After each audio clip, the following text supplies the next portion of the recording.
झारखंड में रघुवर सरकार के हिस्सा रहे सरयू राय ने बाद में सैद्धांतिक मतभेद होने पर ऐसा कदम उठाया कि रघुवर दास पर भारी पड़ गया और सरयू राय ने रघुवर दास को चुनौती देते हुए न केवल उनके खिलाफ चुनाव लड़ी बल्कि उन्हें परास्त भी कर दिया।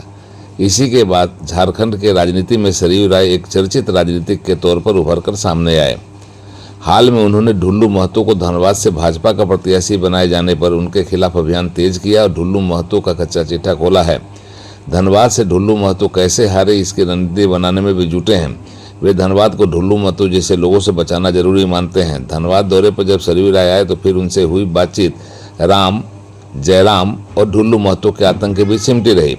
भाषा और खतियानी आंदोलन से उपजे झारखंड के नेता जयराम महतो को उन्होंने युवा बताते हुए कहा कि वे अपनी एनर्जी का सदुपयोग करने के बजाय उसे नष्ट कर रहे हैं। 24 साल के झारखंड में वातावरण ऐसा बनना चाहिए कि सभी लोग मिलकर रहे और समरसता का वातावरण बनी रहे, लेकिन जिस तरह से वातावरण को बाहरी भीतरी के बीच विभाजित करने की कोशिश हो रही है वह उचित नहीं। बहुचर्चित विधायक सरयू राय ने कहा कि अगर जयराम महतो से उनकी भेंट होगी तो वे जरूर उन्हें बताएंगे कि संविधान के दायरे में ही सवाल उठाए जाने चाहिए। उन्होंने यह भी कहा कि कोशिश यह होनी चाहिए कि संविधान की परिधि में अधिक से अधिक अधिकार प्राप्त किया जाए। उन्होंने कहा कि ऐसी बातों से परहेज करना चाहिए जो संविधान और नियम कानून के विपरीत हैं। जयराम के बाद वे राम पर आते हुए भारतीय जनता पार्टी पर सवाल खड़े करते हैं। सरयू राय ने कहा कि भारतीय जनता पार्टी के अंदर एक छद्म हिंदुत्व का ऐसा बड़ा दायरा खड़ा हो रहा है जो मौसम के हिसाब से अपना मिजाज बदल रहा है। चाल व्यवहार में कहीं भी हिंदू नहीं है मगर बहती गंगा में हाथ धो लेने वाली कहावत को चरितार्थ कर रहा है। फिर वे ढुल्लू महतो पर आते हैं और इस बात का पर आश्चर्य व्यक्त करते हैं कि चुनाव आयोग के सामने भाजपा ने एक दागदार छवि वाले ढुल्लू महतो को किस तरह बेहतर बताकर अपनी पार्टी के समर्पित कार्यकर्ताओं की उपेक्षा की है। झारखंड में राम और जयराम ये दो मामला आ गया सामने, क्या फैक्टर होगा चुनाव में? जयराम युवा है, मुझे लगता है कि उन्होंने अपनी ऊर्जा को नष्ट करने की दिशा में प्रयास किया है। 24 साल का झारखंड होने जा रहा है। इसमें तो प्रयास होना चाहिए कि यहाँ रहने वाले सब मिलजुल कर रहे हैं। यहाँ के निवासियों के ऊपर में कौन बाहरी है कौन भीतरी है, इस तरह का तनाव पैदा करने के बदले समरसता का वातावरण पैदा करना चाहिए। पर नई पीढ़ी के मन में भी ये बात वो कर रहे हैं।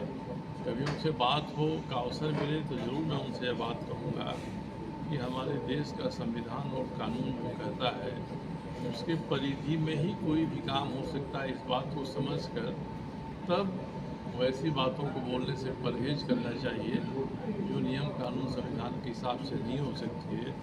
2002 में बाबूलाल मरांडी जी से लेके और 2022-23 में हेमंत सोरेन तक ने करके देख लिया।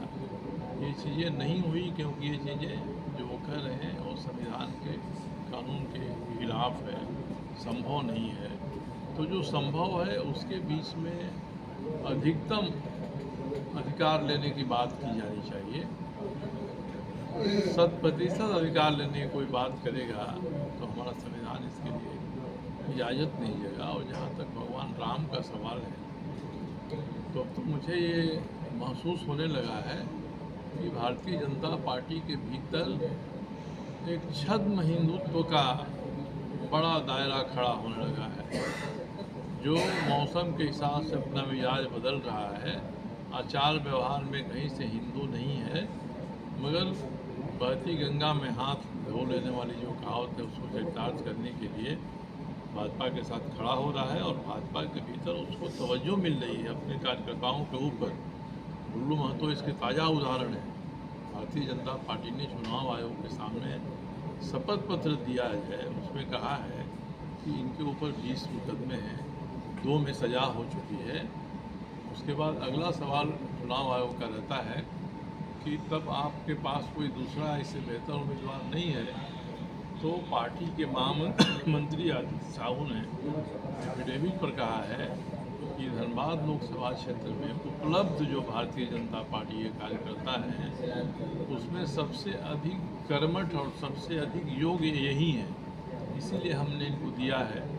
तो ये तो भारतीय जनता पार्टी के जो कार्यकर्ता नेता भरे पड़े हैं धनबाद लोकसभा क्षेत्र में, उनको विचार करना चाहिए कि ये कथन सही है, क्या यह दोयम दर्जे का कथन नहीं है। और ऐसी स्थिति में ही लगता है मतलब भारतीय जनता पार्टी का ये दिवालियापन है, इसको कह सकते हैं। यानी छद्म हिंदुत्ववाद की धारणा घर कर ली, केवल हमने मंदिर बना दिया, वहीं तक का ये हिंदुत्व है। उसके बाद का आचरण हमारा क्या है, कैसा है, ये हिंदुत्व के अनुसार